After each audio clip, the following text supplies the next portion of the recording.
ক'ত অৱস্থিত অসমৰ আটাইতকৈ পুৰণি মছজিদ? কোনে কেতিয়া নিৰ্মাণ কৰিছিল অসমৰ প্ৰথমটো মছজিদ? মোগলৰ স্থাপত্যবিদ্যাৰ পয়োভৰ থকা এটা মছজিদ।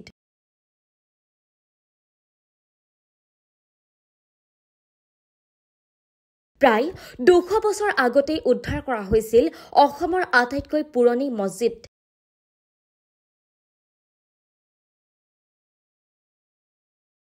অসমৰ ধুবুৰী জিলাৰ এইটো পানবাৰী ৰঙামাটি মছজিদ।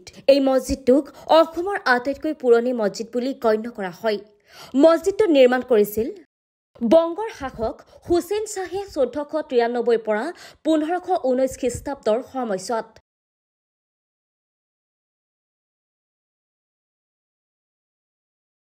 পোন্ধৰ শতিকাত নিৰ্মিত এই মছজিদে ইছলামীয় স্থাপত্য শৈলীৰ উল্লেখযোগ্য নিদৰ্শন দাঙি ধৰিছে। পানবাৰী মছজিদে বংগৰ চুলতানৰ শাসনকালৰ স্থাপত্য ঐতিহাসিকপূৰ্ণ স্বাক্ষৰ বহন কৰিছে। সম্ভৱতঃ একে সময়তে নিৰ্মাণ কৰা হৈছিল পানীতোলা কুঁৱা আৰু এখন ঈদগাহ।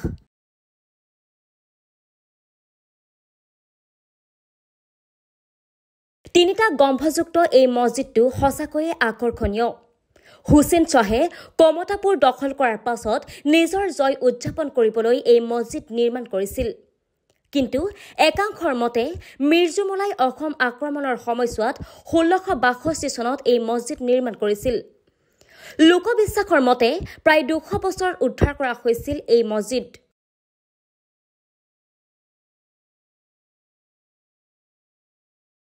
পানবাৰী হাবিৰ মাজৰ পৰা উদ্ধাৰ হৈছিল এই মছজিদটো। ইপিনে ইছলাম ধৰ্মৰ মূল উৎস ঈদ উল ফিতৰ, ঈদ উল জুহা পানবাৰী মছজিদত উলহ মালহেৰে উদযাপন কৰা হয়।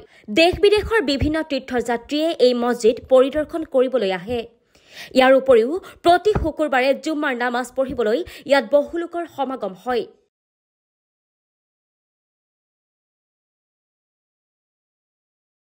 News desk report, times media 24।